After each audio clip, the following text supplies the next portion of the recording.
এত অসহায়ত্ব এই রাষ্ট্রের মধ্যে আমরা কোথায় যাব আসলেই আমরা জানি না। তো আপনাদেরকে যেটা একটা কথা সেটা হচ্ছে যে দেখলাম যে সরকারের মধ্য থেকে একজন উপদেষ্টা আসিফ মাহমুদ তিনি ফেসবুক পোস্ট দিয়েছেন যে প্রস্তর যুগে চলে এসেছি আমরা, আর বিএনপি উল্টাভাবে বলছে যে সরকার ব্যর্থ। তো দুজনকে ছোট দুটো প্রশ্ন করে আমরা আমাদের কিছু ফাইন্ডিংস বলতে চাই। সরকার বলছে বা সরকারের একজন উপদেষ্টা, মানে এটা সরকারেরই ভয়েস নিশ্চয়ই, যে প্রস্তর যুগে এসছে। তো এই যে জুলাইয়ের পরে আদিম অসভ্যতায় ফিরে যাওয়া আপনি যেটাকে বলেছেন, তাহলে গত এক বছর আপনারা তো বাংলাদেশের ইতিহাসে সব থেকে সুশীল, সভ্য, মডেস্ট সরকার আপনারা। তো এই সুশীল এনজিওবাদী সরকার থাকা অবস্থায় বাংলাদেশ কিভাবে প্রস্তর যুগে ফিরে গেল? এই প্রস্তর যুগে যাতে ফিরে যেতে না পারে এই জন্য গত একটা বছর আপনারা কি ছিঁড়েছেন? এই ছেঁড়া জিনিসটার নাম বলেন। পুলিশে কয়জন নতুন পুলিশ নিয়োগ দিয়েছেন? একটা শুধু কনস্টেবল নিয়োগ হয়েছে ছোট করে, অথচ এই রাষ্ট্র পুনর্গঠনের জন্য সব থেকে বড় আমাদের দরকার ছিল পুলিশ। হাজারবার বলেছি আপনারা কমপক্ষে 50,000 পুলিশ নিয়োগ করেন। এই 50,000 পুলিশ যদি একটা টাকা ঘুষ না দিয়ে চাকরি নিতে পারে তাহলে তার কোনো দায় নাই যে ঘুষ খেয়ে তারপরে সেই যেই টাকা দিয়ে চাকরি নিছে সেই টাকা ফেরত দিতে হবে। আপনি 50,000 তো দূরের কথা, আপনি কয়জন পুলিশ নিয়োগ দিচ্ছেন? আপনি নিয়োগ দিতে পারেন নাই। নাম্বার 2, আর্মির ক্ষেত্রে যেই অবস্থায় আর্মি তার ক্ষমতা আছে, মানে যে কাউকে বিচারিক ক্ষমতা দেওয়া আছে, আর্মির বিচারিক ক্ষমতা থাকা অবস্থায় কি করে এরকম ঘটতে পারে? আজকে ঢাকা শহরের মধ্যে এরকম একটা ঘটনা, এই জন্য আমরা বলছি। আপনারা কি জানেন বাংলাদেশের প্রত্যেকটা ইউনিয়নে, উপজেলায়, জেলায় এরকম প্রতি ঘটনা প্রতিদিন কত ঘটছে? ঢাকার সাংবাদিকতা আর উপজেলা, মফস্বল জেলার সাংবাদিকতা এক না। কারণ আপনারা জানেন বাংলাদেশের কোনো মিডিয়ার সেই ক্যাপাসিটি নাই তাদের উপজেলা প্রতিনিধি, তাদের জেলা প্রতিনিধিকে বিরাট করে স্যালারি দিয়ে ইন্ডিপেন্ডেন্ট আকারে তাদেরকে রাখবে। তারা ওখানে কেউ একটা ব্যবসা করে, কেউ একটা দোকান করে, তার সাথে ওই পলিটিক্যাল এঙ্গেজমেন্টের মধ্যে থাকতে হয়। তো এমন কোনো ঘটনা নাই যেটা সে তার হাউসে পাঠালে নিউজ করতে পারবে, কারণ পরের দিনই তার বাড়িতে আক্রমণ হবে, সাংবাদিকতা দূরের কথা এলাকায়ও থাকতে পারবে না। বাংলাদেশের ইউনিয়ন থেকে শুরু করে, গ্রাম থেকে শুরু করে, উপজেলা, জেলা, ভয়াবহ অবস্থা। তো আমি সরকারকে বলতে চাই যে আপনারা এই যে এখন এইটাকে বিএনপির কি দেয় সেটা আমরা বলবো, অন্যান্য রাজনৈতিক দলের কি দেয়, কিন্তু আপনি যে রাষ্ট্রে খুব সচেতন ভাবে একটা কেওয়াস তৈরি হতে দিতে পারছেন যাতে আগামীতে একটা আধা সুশীল সরকার, আধা রাজনৈতিক আধা সুশীল সরকার যাতে থাকে, যাতে পলিটিক্যাল পার্টিস গুলোর উপরে মানুষের মন মেজাজ খারাপ হয়ে যায়, এইটাকে আপনি সচেতন ভাবে করছেন না। না করলে এজেন্সি কোথায়? বাংলাদেশে উপরে আল্লাহ, সারা পৃথিবীর যারা ধর্ম বিশ্বাস করে যে একটা গাছের পাতা নড়লেও সে জানে, আর রাষ্ট্রের মধ্যে এজেন্সি জানে দুনিয়ার সব। এইখানে ভয়াবহ হত্যাকাণ্ড ঘটলো, শুধু ঘটে নেই, নিপুণ ভাবে তার ভিডিও করা হলো। তাহলে এইটা এজেন্সি কিছু জানে না? এর মানে আমরা কেউ যদি নাও জানি তাহলে তো রাষ্ট্র জানে। রাষ্ট্রকে কেন সেইটা গ্রেপ্তার করতে 3 দিন সময় লাগলো? কেন মিডিয়ায়, এবং আরো ভয়াবহ ব্যাপার হলো মিডিয়ায় খেয়াল করেন কিভাবে ব্ল্যাক আউট হয়ে যায় সবকিছু। এইরকম জঘন্যতম ভয়াবহ হত্যাকাণ্ড মূলধারার মিডিয়ায় আসেই নাই, কোন টিভিতে আসে নাই, এমনকি মাল্টিমিডিয়াও আসে নাই। একটা দুইটা পত্রিকা ছোট করে নিউজ করেছে, এবং সেখানেও আবার 2-3টা পত্রিকা তারা তাদের রাজনৈতিক সংশ্লিষ্টতা এড়িয়ে গেছে। একটা দুইটা পত্রিকা সামান্য ইনসাইট দিয়েছে। গতকালকে দুপুরে 2টার দিকে আমাদের এক ভাই অ্যাক্টিভিস্ট তিনি এইটা সর্বপ্রথম এনেছেন, আমরাও বিশ্বাস করতে চাই না তিনি যেভাবে লিখেছেন। বিকেলে ভিডিও সামনে এসেছে। আজকে আপনারা কেউ বলতে পারবেন যে কালকে ভিডিও যদি এরকম সামনে না আসতো তাহলে এইটা আজকে এরকম হতো? তারপরেও মিডিয়া এটাকে সেন্সরশিপ করেছে। মিডিয়া আসার পরও দেখবেন গতকালকে সারা বাংলাদেশে রাতে যে স্বতঃস্ফূর্ত প্রতিবাদ হয়েছে, অধিকাংশ মিডিয়া সেটা লাইভে যায় নাই, তারা রেকর্ড রেখেছে, বলেছে পরে করবে। এখন কেন? মিডিয়ার চরিত্রটা হয়েছে এমন। দেখেন বাংলাদেশে এমন মিডিয়া হাতে গোনা 2-1টা থাকতে পারে যারা মূলত মিডিয়াকেই বিজনেস আকারে ধরে ওখান থেকেই তাদের হাউসের সবার স্যালারি হয়। মূলত এখানে মিডিয়ার কাজ মিডিয়া কাজ করে না, মিডিয়ার কাজ হলো তার কর্পোরেট হাউসের স্বার্থে ডিলিং তৈরি করা। সুতরাং এই যে আগে যারা আওয়ামী লীগ চেটেছে 15 বছর ধরে, সেই চাটাটা এখন জিব্বাটা একটু একবার কুলি করে বিএনপির দিকে জিব্বা বাড়িয়ে দিয়েছে। এটা বিএনপিকে বলতে হয় না আমাকে চাটো, কারণ সে জানে আগামী এখন আবার বেশ কিছুদিন ক্ষমতায় বিএনপিকে থাকবে, সুতরাং প্রচুর পরিমাণ বিএনপিকে চাটতে হবে। আপনারা নইলে আপনারা বলেন কোন নৈতিকতার দায়ে আপনারা, আমি 3 থেকে 4টা মিডিয়া হাউসের ভাইদের সাথে ইনফরমালি কথা বলে বোঝার চেষ্টা করেছি যে ভাই সত্য করে বলেন আপনারা কি এটা জানতেন না? ওনারা সঠিক উত্তর দিতে পারেন না। এর মানে হলো ওনারা জানতেন কিন্তু ওনারা এত বড় ঝামেলায় যেতে চান নাই। তো এই যে সেন্সরশিপ, এর মানে মিডিয়া, আজকে একটা প্রশ্ন করি, ঢাকার মধ্যে প্রকাশ্য দিবালোকে পাথর মেরে মানুষকে হত্যা করা যায় এবং মিডিয়া দিয়ে সেটা ধামাচাপা দেওয়া যায়, তাহলে নির্বাচনের সময় সারা বাংলাদেশে হাজার হাজার কেন্দ্রে কত পাথর মারা হবে, কত গুলি করা হবে, তখন যে মিডিয়া কি করবে তা আমাদের বুঝ হয়ে গেছে। এই মিডিয়ার উপরে ভরসা করে বাংলাদেশে নির্বাচন তো দূরের কথা, সামনের কোনো কাজেই যাওয়া যাবে না যতক্ষণ না পর্যন্ত মিডিয়ার সংস্কার করা যাবে, যতক্ষণ না পর্যন্ত পুলিশের সংস্কার করা যাবে। তো সরকারকে বলি, এই যে গত 1 বছরে আগের মিডিয়াগুলো তো সবাই মিলে কম বেশি আওয়ামী লীগকে চাপতে হয়েছে, ইচ্ছায় অনিচ্ছায়। আপনি গত 1 বছরে কয়টা নতুন মিডিয়া আনতে পারছেন যারা জুলাইয়ের ন্যারেটিভ নির্মাণ করবে? আপনি সেইটা পারেন নাই। আপনি মামলা দায়ের করতে পারেন নাই। আমরা ভিডিওকে সামনে আনার আগ পর্যন্ত আপনি গ্রেফতার করতে পারেন নাই। আপনি আবার সরকারের তরফ থেকে বলছেন কি যে প্রস্তর যুগে, এই প্রস্তর যুগটা আপনারা করছেন যাতে এখানে অ্যাপলিটিক্যাল সিচুয়েশন তৈরি হয় এবং এদেশে একটা আধা কাঁচরা আধা সুশীল এনজিওবাদী সরকার টিকে থাকে। আর এই এনজিওবাদী সরকার টিকিয়ে রাখার একমাত্র বড় কারণ হতে পারে মানুষ আগামী 1 বছর পর এই অবস্থা দেখে আওয়ামী লীগকে ফিরিয়ে আনার জন্য গণ আন্দোলন করবে। আমি আপনাদেরকে বলে রাখি, যদি আওয়ামী লীগ কোনোদিন এই গণহত্যাকারীরা দেশে ফিরে আসতে চায় বা আসার কোনো অবস্থাও তৈরি হয়, তার দুইটা দায় সমানকে দুইজনকে নিতে হবে। রাজনৈতিক দল হিসেবে সবার আগে তার দায় নিতে হবে বিএনপিকে। বিএনপির এই ব্লান্ডারের কারণে এই দেশে আওয়ামী লীগের আসার পরিস্থিতি তৈরি হবে। আর দ্বিতীয়ত এই সুশীল এনজিওবাদী সরকার যে না পুলিশ সংস্কার করে, সে না পুলিশ নিয়োগ দেয়, না গ্রেফতার করে, না সে রুল করে, না সে টুইট করে, সে কিচ্ছু করে না, সে শুধু ফেসবুকে পোস্ট দেয়। আপনাদেরকে একটা কথা বলি, সরকারের এই প্রস্তর যুগ। দ্বিতীয়ত আসেন, বিএনপি বারবার কি বলছে? সরকার ব্যর্থ। তাহলে বিএনপিকে একটা কথা আপনাদেরকে মনে করাই দেই, এই যে বারবার বলছেন সরকার ব্যর্থ, সরকার তো আমরা দেখেছি বিভিন্ন উপজেলায়, আপনারাও মিডিয়া নিউজ করেছেন মাঝে মধ্যে, যে আওয়ামী লীগের অমুককে গ্রেফতার করেছে পুলিশ, স্থানীয় বিএনপি থানায় হামলা করে তাকে ছিনিয়ে এনেছে। এটা কেমন খেলা বিএনপি? আপনারা একদিকে সরকারকে বলতেছেন সরকার ব্যর্থ, আপনারা স্বীকার করেন আর না করেন এই পুরো আমলাতন্ত্রের 70 থেকে 80% এখন আপনাদের নিয়ন্ত্রণে। এটা আপনারা তাদেরকে বলতে হয় না, এমনি সচিব থেকে শুরু করে থানার ওসি পর্যন্ত প্রত্যেক উপজেলা বিএনপি সভাপতিরা সকালে উঠে ফোন দেয়, জিজ্ঞেস করে ভাই ডায়াবেটিসটা ভালো, খেয়াল রাখবেন, করোনা লাগলে আমারে বলবেন, স্টাফ দিয়ে পাঠাই দিব। মানে হলো এখন সচিব থেকে শুরু করে এলাকার এসআই পর্যন্ত যে যার নিয়ন্ত্রিত বিএনপির ফোন দিয়া স্বাস্থ্যের খোঁজ খবর নেয় যাতে পরবর্তী প্রমোশনটা ঠিক মতো হয়। এটা তাদের চরিত্র। এই সরকার তো আপনাদের নিয়ন্ত্রণে, আপনাদের আমলাতন্ত্র সেটআপ এটা নিয়ন্ত্রণে। এটা আপনারা মানে যখনই ভালো কিছু সেটা বিএনপির, যখনই খারাপ কিছু সেটা সরকারের। এই দ্বিচারিতা কেন? মেনে নিলাম সরকারের ব্যর্থতা, তাহলে সরকার যখন গ্রেফতার করে, পুলিশ যখন গ্রেফতার করে, কিছুদিন আগে পত্রিকা এসেছে আপনারা দেখেছেন না, থানার মধ্যে ঢুকে ওসির রুম তছনছ করে স্থানীয় বিএনপি কর্মীরা তারপরে তাদের আসামি ছাড়িয়ে নিয়েছে। মানে মামলা করলে, গ্রেফতার করলে থানার ওসির রুম গিয়ে ভাঙবেন, আর যদি গ্রেফতার না করে তাহলে বলবেন যে সরকার ব্যর্থ। আসলে আপনারা চানটা কি? আপনাদেরকে এখানে একটা কথা আমাদেরকে একটু খুব মনে করিয়ে দেওয়া জরুরি। খেয়াল করেন, আসামি যে 19 জন, এর মধ্যে 3 থেকে 4 জনের তো বিএনপির সাথে সংশ্লিষ্টতার ব্যাপারে এসআরের মধ্যেও আছে। ইতিমধ্যে যুবদল থেকে বলা হয়েছে যে এই মামলার যারা আসামি, প্রধান আসামিদেরকে আড়াল করে দিয়ে অন্যদেরকে আনা হয়েছে। আমরা ডিএমপির কাছে স্পষ্ট ব্যাখ্যা চাচ্ছি। যুবদল যে বলছে যে এই মামলার যারা প্রধান আসামি তাদেরকে শেষে রাখা হয়েছে, তাহলে এই ব্যাপারে আপনাদের ব্যাখ্যা আমরা খুবই দ্রুত জানার চেষ্টা করছি। একটা কথা বলবার ব্যাপার, যিনি মারা গেছেন ভিকটিম সোহাগ, তিনি যুবদলের রাজনীতির সাথে সংযুক্ত ছিলেন। ইতিমধ্যে তার একটা ফেসবুকে ছবি আপনারা দেখেছেন, যুবদলের নেতা নয়নের পিছনে উনি একটা প্রোগ্রামে দাঁড়িয়ে আছেন। যুবদলের যে কোনো একটা স্টেজে তো আপনি আর আমি গিয়ে উঠতে পারবো না, এটা ন্যূনতম একটা কোরাম মেনটেন করতে হয়। Very good. সব থেকে বাজে জিনিসটা কি জানেন? বিএনপির আন্তর্জাতিক বিষয়ক সম্পদ মানে সেলে আসছেন, আমরা আপনাকে এটা খোলামেলা বলি, মানে কিছু মানুষের নতুন মুখ দেখে আমরা এত হতাশা হয়েছি, জীবনে এত হতাশার মধ্যে আমরা যাই না। এর মধ্যে বিএনপির অ্যাপোলো ভাই, ওনাদের লেখাপড়া, ওনাদের বোঝাপড়া আমরা সম্মান করতাম, যে ওনাদের বোঝাপড়া। এই জুলাইয়ের পর ওনাদের চেহারা দেখলে জাস্ট নিজেদের মহিলা যাইতে মনে যায় যে এই মানুষগুলোর আমরা সম্মান করছি। উনি কালকে একটা পোস্ট দিয়েছেন আপনাদের উদ্দেশ্যে যে এই লোক ছিল হাজী সেলিমের লোক, এদেরকে আপনারা কি বলতেছেন? ব্যবসায়ী বলতেছেন। প্রথম কথা, যদি কেউ হাজী সেলিমের লোকও হয়, এর মানে হইল তার পিঠে মাইরি ফেলান যাবে। অথচ আমরা বলেছি কেউ যদি আওয়ামী লীগের বাপও হয়, সে যদি কোনো ক্রিমিনাল অফেন্স না করে, তার বিরুদ্ধে মামলাও দেওয়া যাবে না। এটা তো আমরা স্পষ্ট বলেছি। নাম্বার 2, এইখানে তিনি আরেকটা ন্যারেটিভ নির্মাণের চেষ্টা করছেন। বিএনপির অনেক ভাইয়েরা মিলে, আফসোস হয় তাদের জন্য। আপনারা বলবার চেষ্টা করছেন কি যে তিনি আজকে হাজী সেলিমের লোক। তাহলে প্রথম কথা হলো, হাজী সেলিমের লোক কিভাবে যুবদলের স্টেজে উঠলো?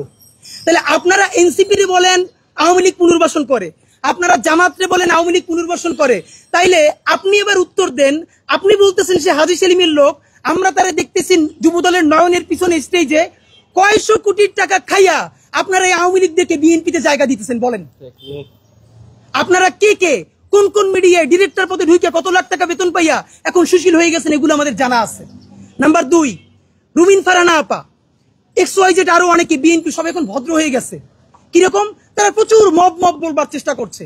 আমরা সবসময় মবের বিপক্ষে, আমরা আইন চাই, সুশাসন চাই। 32কে বারবার বলা হচ্ছে মব করা হয়েছে।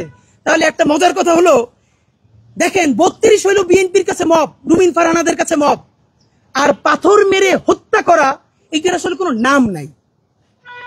ইংলিশে না বললে জাতে ওঠা যায় না, সুশীল হওয়া যায় না। এই জন্য রুমিন ফারহানাদেরকে দেখবেন যে এইটা নিয়ে পাথর মেরে হত্যা করা হচ্ছে প্রকাশ্য দিবালোকে মানুষের সামনে। এইটা কি? এর মানে বিএনপি পলিটিক্স করে এখন মব নিয়া, আর তার লোক মানুষকে পাথর দিয়ে মাইরে ফেলায়। এইসব আপনারা আল্লাহর রাস্তায় বাদ দেন। আপনাদেরকে কয়েকটা কথা বলবার ব্যাপার, বিএনপির ক্ষেত্রে এই কথাগুলো বলছি। এই কথাগুলো আপনাদের সামনে এর আগেও বলবার কারণে আমাদেরকে অনেকবার বিভিন্ন ট্যাগিং দেওয়া হয়েছে। আমরা কখনো জামাতের বিটিম, কখনো এনসিপির বিটিম, কখনো কার বিটিম সে নিজেও জানে না, তবে কারো না কারো বিটিম। এই যৌক্তিক সমালোচনা করেছি। যদি বিটিম না বলে সমালোচনাগুলো একটু আমলে নিতেন, তাহলে আজকে আপনাদের এই পরিণতি হইতো না। নাম্বার 1, বিএনপি আপনাদেরকে মনে করাই দেই অধ্যত্ত অহমিকা। আপনাদের বডি ল্যাঙ্গুয়েজে, আরে ভাই 1 বছর আগে ছিলেন বিলাই, টক শোতে যান নাই, অনলাইনে কানেক্টেড হইছেন, সেখানেও কে যেন নক করছে, বাসা থেকে দৌড়াইতেছেন। মানে এটা তো আমরা মানি। এর মানে আপনারা বিলেই তো ছিলেন। এখন আপনি বাঘ হয়ে উঠছেন। সেই বাঘের কণ্ঠ কার সাথে দেখাইতেছেন? এই দেশের নিরীহ মানুষের সাথে। আওয়ামী লীগ কয়টা ধরে শেষতে পারছেন? কয়টা আওয়ামী লীগের বিরুদ্ধে অ্যাকশনে যাইতে পারছেন? কোটি কোটি টাকা খায় ওই হাজিম সেলিমের লোকে স্টেজে উঠান। অধ্যত্ত আর অহমিকা আপনারা এইবার লাস্ট চান্স যদি বাদ দিতে না পারেন, আপনাদের দেশে আর কোনো রাজনীতি থাকবে না, মানে থাকবে না, মনে রাখেন। চূড়ান্ত অধ্যত্ত এবং অহমিকার সিম্বল ছিল শেখ হাসিনা। শুধু তার পদত্যাগ না, পতন হয়েছে, দিল্লিতে গিয়ে লুকাইতে হয়েছে। সুতরাং আপনারা তো তার ধারে কাছেও না। সালাউদ্দিন ভাই থেকে শুরু করে অন্যান্যরা সংস্কার কমিশনে যেই গার্ডস নিয়ে, যেই অ্যাটিটিউডে কথা বলেন, আমরা আহত হই। আমরা আপনাদেরকে শ্রদ্ধা করতে চাই। সালাউদ্দিন ভাই, আপনি গুম ছিলেন। বিএনপির কত মানুষের জীবন মেসাকার হয়ে গেছে, তাদেরকে ইন্টারভিউ করে দেখেন। প্রত্যেকটা মানুষ বিএনপির এই আচরণে, যারা বিএনপির জন্য জীবন দিছে, তারা আহত, তারা কাউকে বলতে পারে না। আমাদের অগণিত বিএনপি কর্মীরা ধরে বলে, ভাই আপনারা যেটা বলেন এইটা শতভাগ সত্য, একটা দলের কাঠামোর মধ্যে আছি, বলতে পারতেছি না, কিন্তু এভাবে নেওয়া যায় না। আপনারা কাদেরকে বুদ্ধিজীবী বানাইছেন? তো এই অধ্যত্ত আর অহমিকা থেকে বের হন।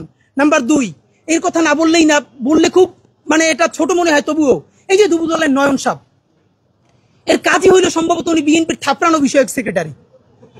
যারে ভাই তারে থাপড়ায়, কি অ্যাটিটিউড ভাই! বিএনপির বিরাট সমাবেশ, সে হাঁটতেছে, সামনে একজন আইসক্রিম মেলা, সমানে থাপড়াইতেছে। ওমা কি আনন্দ! স্টেজের সামনে এক ভদ্রলোক তার মাথার উপর থাপ্পড় দিতেছে। ব্যাপার হলো এই যে সে থাপড়াইতেছে, এইটা ভিডিওতে মানুষ মিডিয়ায় দেখতেছে। বিএনপি এইটার বিরুদ্ধে কোনো অবস্থান নিছে? অফিসিয়ালি তারে বলছে যে এরকম থাপড়াথাপড়ি সে কেন করে? সে এইটাকে এনজয় করতেছে। এর মানে হলো বিএনপির বিরুদ্ধে আমরাও যদি বলি, আমাদেরকে এরকম থাপড়ানো হবে। এই থাপড়ানোর ট্রায়াল দিতেছে তারা। এই নয়নেরা যদি হয় বিএনপির ফিগার, যারা এখন মানুষটা খালি সমানে থাপড়ায় ডানে বামে তাকাইয়া, তাহলে সেই দলের যারা নীতি আছে, তারা মানুষটা পাথর মারবে না, মারবে কি? চুমা দিয়ে মাইরে ফেলবে মানুষকে। ও তো যা করার তাই করছে। দলের নেতা মানুষকে থাপড়ায় আর তারা পাথর মারে। এখন আমরা জানি এই নয়নদের শক্তি কোথায়। নয়নরা থাকবে নিচে, চাঁদাবাজি করবে, টাকাটা আনবে, টাকাটাই না উপরে পাঠাবে কারো না কারো কাছে। তারা হবে ভদ্র সুশীল, তারা মব করবে না, ইংলিশে কথা বলবে। আর নয়নরা নিচে চাঁদাবাজি করে উপরে দল চালাবে। এইটা বিএনপির বলিনি, এটা জামাত করলে জামাতের অবস্থা এইটা হবে। এটি এনসিপি করলে, এনসিপি তো নতুন দল, সুতরাং ফেরেশতাই মনে হবে। আমরা এনসিপিরও বুঝতে পারবো সে আসলে বিএনপির মতো ক্ষমতায়িত হইলে আসলে সে কি করে। সুতরাং যুবদলের ব্যাপারে এটা মবের বয়ান। আপনাদেরকে একটা বলি, থানা ঘেরাওর কথা বলেছি। এখন যেটা সব থেকে কনসার্ন, আমরা যতবার নির্বাচন নিয়ে কথা বলেছি, আমাদেরকে বলেছে আমরা নির্বাচন চাই না। আপনারা নিজেরা কেউ বুকে হাত দিয়ে বলতে পারবেন যে এই যে অবস্থা বর্তমান দেশে চলতেছে, ভাবেন প্রকাশ্য দিবালোকে পাথর মেরে মানুষ মারা হচ্ছে, এই ভিডিও কোনো মিডিয়াতে আসে নাই। তৃতীয় দিনে যখন সোশ্যাল মিডিয়া আসলো, তারপরে একটা প্রেসার তৈরি হলো, এখন গ্রেফতার হচ্ছে ঢাকায় প্রকাশ্য দিবালোকে। এই পুলিশের গার্ডস নিয়ে, এই আমলাতন্ত্র নিয়ে, এই সরকার নিয়ে এই দেশে কি নির্বাচন হবে? নির্বাচন তো হবেই না। আপনাদেরকে বলি, নির্বাচন নামে শত শত মানুষের জীবন চলে যাবে। আমাদের ধারণা সেই সিচুয়েশনকে তৈরি করে বাংলাদেশে আরেকটা 111 বা আরেকটা ইমার্জেন্সি তৈরি হবে। অথবা এই যে বিএনপি যেই কারণে নির্বাচন চাচ্ছে, একটা গণতান্ত্রিক পথ, আমার ধারণা তারা এই হোমওয়ার্কটা করে নাই। এই গণতান্ত্রিক পথে নির্বাচন দিয়া এইরকম হাজার মানুষের জীবন দিয়া এইখানে আন্তর্জাতিক বিশ্ব পুরো একটা পলিটিক্যাল সরকারকে প্রতিষ্ঠা করে দিবে। তখন বিএনপির আর সরকারে আসা লাগবে না, এদেশের মানুষেরও আর ক্ষমতায়িত হওয়া লাগবে না। সুতরাং আরেকটু চিন্তা করেন। এবার আপনাদেরকে দুইটা বিএনপির পক্ষে উত্তর দেওয়া দরকার। তারা বারবার বলে ব্যক্তির দায় কি দল নিবে। এখন আমারও প্রশ্ন, আসলে ব্যক্তির দায় কে নিবে? প্রথম কথা হলো ব্যক্তির দায় দল নিবে না, কিন্তু ব্যক্তি যা টাকা পয়সা বিভিন্নভাবে কামাই করবে সেইটা খালি দল নিবে, তাই তো? মানে আপনি দায় নিবেন না, আপনি খালি দরদ নিবেন। তাহলে দ্বিতীয় প্রশ্ন হলো, ব্যক্তির দায় যদি দল না নেয় তাহলে যে কোনো দলের প্রধানই আইসে কি খুন করতে হবে? ধরেন বিএনপির যদি কেউ কোথায় খুন করে, এটা বিএনপি করছে এটা প্রমাণ করার জন্য কি তারেক রহমান সাহেবরা এসে খুন করতে হবে? জামাত যদি কোথায় কাউকে হত্যা করে, এটা কি ডাক্তার শফিক সাহেবকে এসে করতে হবে? এনসিপি যদি কোথাও কাউকে খুন করে, এটা কি নাহিদরেই এসে করতে হবে? মানে কি কথা ভাই? আপনি বরং সঠিক রাজনীতিটা করেন। আপনি বলেন আমি তারে চেক করছি, বিএনপি তারে পুলিশ তারে গ্রেফতার করে না কেন? আমরা যতক্ষণ না পর্যন্ত বাংলাদেশের মানুষ রুখে দাঁড়ালো ততক্ষণ পর্যন্ত আপনারা সাফাই গাইতে চাইছেন আমাদের দলের না এইটা না সেইটা না। সব থেকে ভয়াবহ বিএনপির আরেকটা রাজনীতি, কালকে হাজার হাজার মানুষ রাস্তায় মিছিল করেছে, বুয়েট থেকে শুরু করে সবাই। আবারও সেই ছাত্রদল বিএনপি আগের মতো বলার চেষ্টা করছে, কারো বলছে গুপ্ত শিবির, সাধারণ শিক্ষার্থীর নামে অমুক। এগুলো কি ভাই? আওয়ামী লীগের মতো ভুল করেন না। আওয়ামী লীগ এই চেষ্টা করছিল, আওয়ামী লীগ রাজাকার করতে করতে কি হয়েছে দেখেন না, কি ইন্ডিয়া পালান লাগছে। আপনারা হরে ধরে সবাই শিবির বলতে বলতে, গুপ্ত বলতে বলতে কোথায় যে পালাইবেন পথ পাবেন না। এর কারণ ইতিমধ্যে আওয়ামী লীগের এক নেতা উত্তরা থানার ওসিরে ফোন করে বলছে যে আমরা তো ইন্ডিয়া পালাইতে পারছি, ওরা কিন্তু ইন্ডিয়াও যাইতে পারবে না। একথা আমরাও বলছিলাম। সুতরাং হরে ধরে সবাই শিবির বলা, গুপ্ত বলা, ট্যাগিং বলা এইসব বন্ধ করেন। বিপদ দেখলেই তওবা করেন, মাপ চান, এইসব কিছু করেন না। তো সরকারের কাছে আপনাদেরকে বিনীত যেটা অনুরোধ, আপনাদের মাধ্যমে আমরা যেটা বলি, আমাদের কয়েকটা সুপারিশ, এরপর আপনাদের প্রশ্ন শুনবো আমরা। বিএনপি যদি এখনো মনে করে তার পুরনো ধারার রাজনীতি কইরা সে ক্ষমতায় আসবে এবং টিকে থাকবে, আগে আপনাদেরকে বলছিলাম বিএনপি ক্ষমতায় আসলে থাকতে পারবে সর্বোচ্চ 3 বছর। আজকে সময় আরো কম মনে হইতেছে। বিএনপি যদি বিপুল ভোটে না 300-তে 300 জিততে আসে, এই অবস্থায় সে 2 বছরের বেশি সরকার রান করাইতে পারবে না। সুতরাং নির্বাচনের চেয়ে সেই ক্ষমতা কেমনে সুসংহিত করবেন এইটা মনে রাখেন। কেন পারবেন না? হিসাব সোজা ভাই, মানুষের হাত খুলে গেছে। মানুষ মার খাইতে খাইতে এখন মার দিয়া শিখে গেছে। আপনি যত তারে একটা বাজে কথা বলবেন, আপনি 3টে বাজে কথা শুনবেন। এমন অবস্থা হইতে পারে আপনারা সংসদে বসে যদি দেশবিরোধী আইন করেন, মানুষ নিজের জানমালের কথা ভাইবা সব বন্ধ কইরা সংসদে গিয়েও আপনাদেরকে পিটাইতে পারে। আপনারা তখন যত ইংলিশে মব বলার চেষ্টা করেন, তাতে আপনারা টিকতে পারবেন না। সুতরাং আপনারা জনতার রাজনীতিতে ফিরেন। কেমনে জনতার রাজনীতিতে ফিরবেন? এই যে অনেক লোক আছে এই ভাবনিয়া জুলাইয়ের ঘোষণাপত্রের ব্যাপারে আপনারা ভালো কথা বলতে চান না, জুলাইয়ের সনদকে আপনারা অত গুরুত্ব দিতে চান না, বলেন এটা আবেগের ব্যাপার না।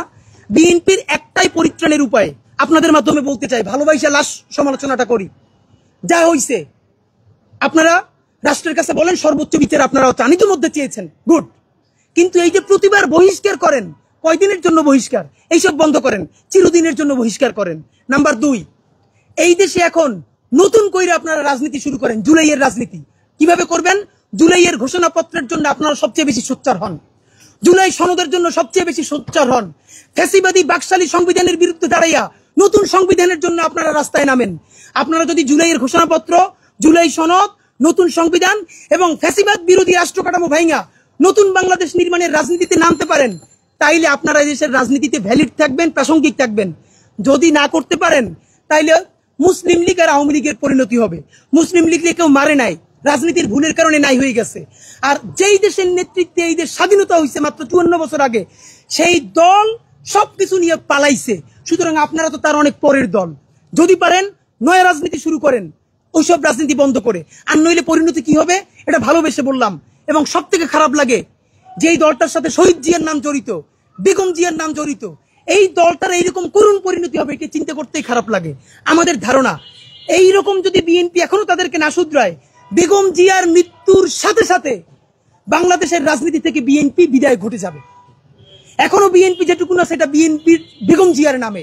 বেগম জিয়ার মৃত্যুর সাথে সাথে বাংলাদেশ থেকে কিন্তু বিএনপি নাই হয়ে যাবে। কিন্তু সেটা আমাদের জন্য খুব আনন্দের সংবাদ না, কারণ ভারতীয় আধিপত্যবাদ বিরোধী লড়াইয়ে শহীদ জিয়ার বেগম জিয়ার বিএনপিও আমাদেরকে লাগবে।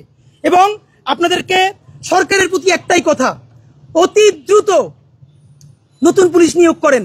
এবং আপনারা সরকার এতদিন বিএনপি আপার হ্যান্ড নিয়ে নিছিল সরকারের কাছে, সরকার কোনোভাবে বিএনপিকে ম্যানেজ করতে পারতেছিল না। You get the upper hand. আপনি এবার বিএনপির বলেন এইটার রাজি হন, জুলাইয়ের পক্ষে থাকেন, ঘোষণাপত্র দেন, সনদ দেন, নতুন সংবিধান চান, না করলে বিএনপি নিজেই চাপে পড়ে যাবে। সুতরাং বাংলাদেশের জনগণের প্রতি সর্বশেষ অনুরোধ, এটি সকল বাংলাদেশের জনগণের প্রতি, এই জুলাই এই বাংলাদেশের স্বাধীনতা সার্বভৌমত্ব আমরা কোনো একক রাজনৈতিক দলের কাছে ছেড়ে দেই নাই। যেই পাথর দিয়ে মারছে আজকে বিএনপি, তা যদি জামাত করে আর এনসিপির বিপক্ষে করে, এনসিপিও করে, জামাত এনসিপির একটু বলে যাই, আপনারা হয়তো একটা সুযোগ পাইছেন, কালকে বিএনপির বিরুদ্ধে পলিটিক্স করতেছেন, এটা আমি করবেন, ওটা আপনাদের কাজ। কিন্তু মনে রাখেন, এই কাজ আপনারা করলে মনে রাখেন যে আপনাদেরকে কেউ চুমু দিবে, যে করবেন তারই কিন্তু ভয়াবহ অবস্থা হবে। সুতরাং বাংলাদেশের জনতার প্রতি বিনীত অনুরোধ, এই জুলাইয়ে আপনারা একটা তুমুল আন্দোলনে নামেন, যেই আন্দোলনের প্রধান উদ্দেশ্য হবে জুলাইয়ের ঘোষণাপত্র। জুলাইয়ের ঘোষণাপত্র সংবিধানের তফসিলে দিলে হবে না, এটা সংবিধানের প্রস্তাবনায় রাখতে হবে। এইটা প্রস্তাবনায় রাখলেই কেবল নতুন বাংলাদেশের সূচনা যে হয়েছে এইটা আনুষ্ঠানিকভাবে শুরু হবে। নাম্বার 2, নতুন রাষ্ট্র বিনির্মাণ কিসের আলোকে হবে? জুলাই সনদ ঘোষণা করতে হবে। নাম্বার 3, ফ্যাসিবাদী বাকশালী সংবিধানকে বিলুপ্ত করে নতুন সংসদে নতুন সংবিধান তৈরি করতে হবে এবং রাষ্ট্র কাঠামোর মধ্যে যেই যেই জিনিসগুলো ফ্যাসিবাদী রাষ্ট্র কাঠামো করে রেখেছে, আমলাতন্ত্র, পুলিশ, এটাকে সম্পূর্ণ ভেঙে নতুন বাংলাদেশে আমাদের নতুন রাষ্ট্রযন্ত্র কায়েম করতে হবে। এই জন্য যে কোনো দলে হোক, ব্যানারে হোক, সেটা যে কোনো নামে হোক, সারা বাংলাদেশের জুলাই যোদ্ধারা, ইনসাফের বাংলাদেশের মানুষেরা আপনারা একতাবদ্ধ হন। এই জুলাইকে, এই দেশের স্বাধীনতা সার্বভৌমত্বকে কোনো একক দলের কাছে, না বিএনপি, না জামাত, না এনসিপি, আমরা কারো কাছে বরকা দেই নাই। এই দেশের মালিক বাংলাদেশের জনগণ, এই স্বাধীনতা সার্বভৌমত্ব আমরা টিকিয়ে রাখবো। বাংলাদেশ জিন্দাবাদ, ইনকিলাব জিন্দাবাদ। ভাই, কারো কোনো প্রশ্ন থাকলে বলতে পারেন, শেষ করুন।